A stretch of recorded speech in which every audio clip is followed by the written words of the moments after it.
بعض لوگوں نے اپنے غلط عقائد اور نظریات کو اسلام میں داخل کرنے کے لیے ایک لفظ بنایا ہوا ہے بدعت حسنہ۔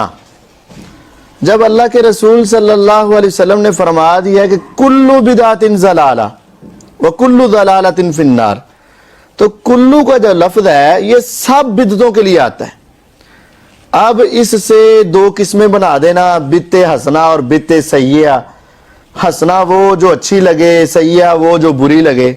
تو یہ بات یاد رکھیں کہ شریعت کے اندر، اسلام کے اندر یہ کوئی تقسیم نہیں ہے۔ اگر آپ حسنہ اور سیئہ کہتے ہیں تو ہمارا ایسے لوگوں سے سوال ہے کہ سیئہ اور حسنہ کا معیار کیا ہے؟ سیئہ کس کو کہیں گے اور حسنہ کس کو کہیں گے؟ جو مجھ کو بری لگے گی میں اس کو سیئہ کہہ دوں گا، جو دوسرے مذہب والے کو، دوسرے فرقے والے کو، دوسرے مسلک والے کو اچھی لگے گی وہ اس کو حسنہ کہہ دے گا اور دوسرا اس کو سیئہ کہہ دے گا۔ مثال کے طور پر ایک کام شیعہ نے شروع کیا، گھوڑے کے نیچے سے گزرنا، گھوڑے کو ہاتھ لگانا، تو باقی کہیں گے یہ بدعت ہے، کہے گا نہیں حسنہ ہے۔ ایک کام بریلوی شروع کرے گا تو دیوبندی کہے گا یہ سیئہ ہے، وہ کہے گا نہیں حسنہ ہے۔ ایک کام دیوبندی شروع کرے گا، وہ کہے گا یہ حسنہ ہے، بریلوی کہیں گے یہ سیئہ ہے۔ اب یہ فرق کون کرے گا اور یہ فیصلہ کہاں سے ہوگا کہ یہ حسنہ ہے یا یہ سیئہ ہے؟ فرق اسی وجہ سے ہوگا جو قرآن اور حدیث میں ہے وہ سنت ہے اور جو اس میں نہیں ہے وہ بدعت ہے۔ بدعت کی تعریف یہ ہے ہر وہ عمل یا ہر وہ قول یا ہر وہ عقیدہ، تینوں باتیں ہیں، ہر وہ قول، ہر وہ فعل اور ہر وہ عقیدہ جو کتاب و سنت سے ثابت نہیں، بعد میں ثواب کی نیت سے کیا جائے وہ بدعت ہوتا ہے۔ تو اب ایک شخص کرے گا، وہ کہے گا یہ مجھے اچھا لگتا ہے اس وجہ سے یہ بدعت حسنہ ہے، دوسرا کہے گا یہ تو قرآن و حدیث میں ثابت ہی نہیں، یہ تو بدعت ہے۔ تیسرا کرے گا، وہ دونوں مل کر کہیں گے یہ تو قرآن و حدیث سے ثابت نہیں، یہ بدعت ہے، وہ کہے گا مجھے اچھا لگ رہا ہے یہ بدعت حسنہ ہے۔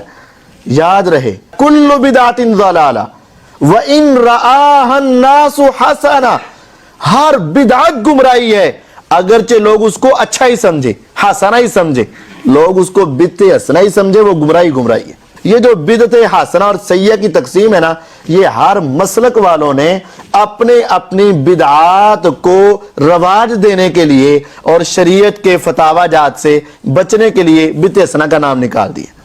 تو شریعت میں ہر بدعت ہی گمراہی ہے اور سیئہ ہے، کوئی بدعت حسنہ ہے ہی نہیں اور کوئی بدعت اچھی ہے ہی نہیں۔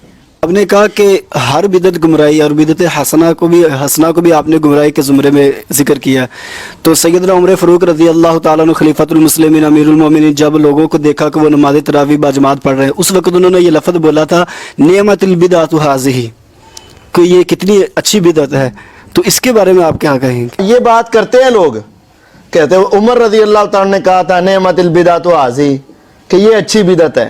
دو باتیں سمجھ لیں یہاں، بعض لوگ اپنی بدعت حسنہ کے لیے یہ دلیل دیتے ہیں، کہتے ہیں عمر رضی اللہ تعالیٰ عنہ نے تراویح والوں کو دیکھا جب وہ اکٹھی تراویح پڑھ رہے تھے تو نعمت البدعۃ ھذہ کا۔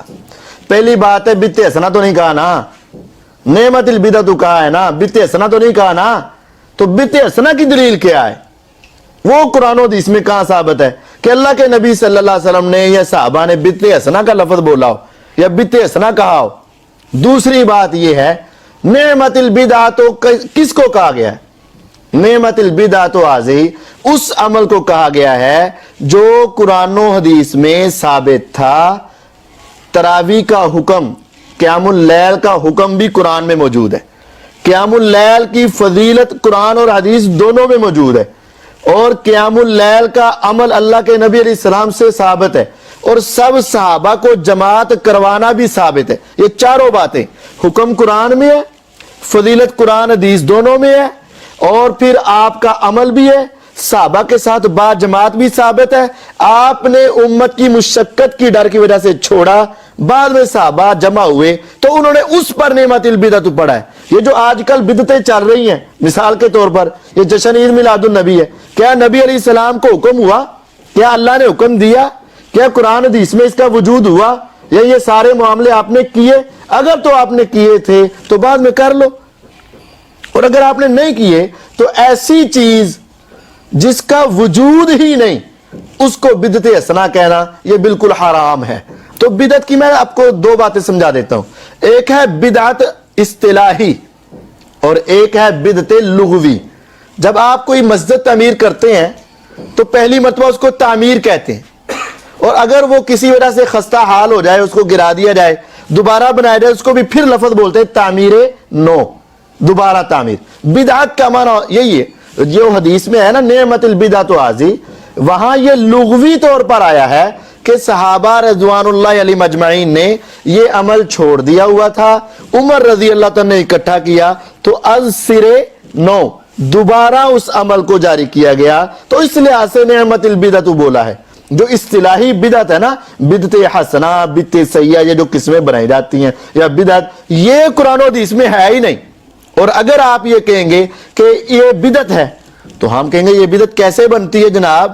تراویح کا ثبوت قرآن میں ہے کہ نہیں ہے؟ باجماعت ثبوت ہے کہ نہیں ہے؟ اس کی فضیلتیں ہیں کہ نہیں ہے؟ جو تم بدعتیں کرتے ہو ان کا ثبوت, ان کا وجود قرآن و حدیث میں دکھاؤ نا ذرا, کسی جگہ پہ بھی نہیں ہے. لہذا یہ بدعت حسنہ اور بدعت سیئہ کی تقسیم یہ 100% غلط.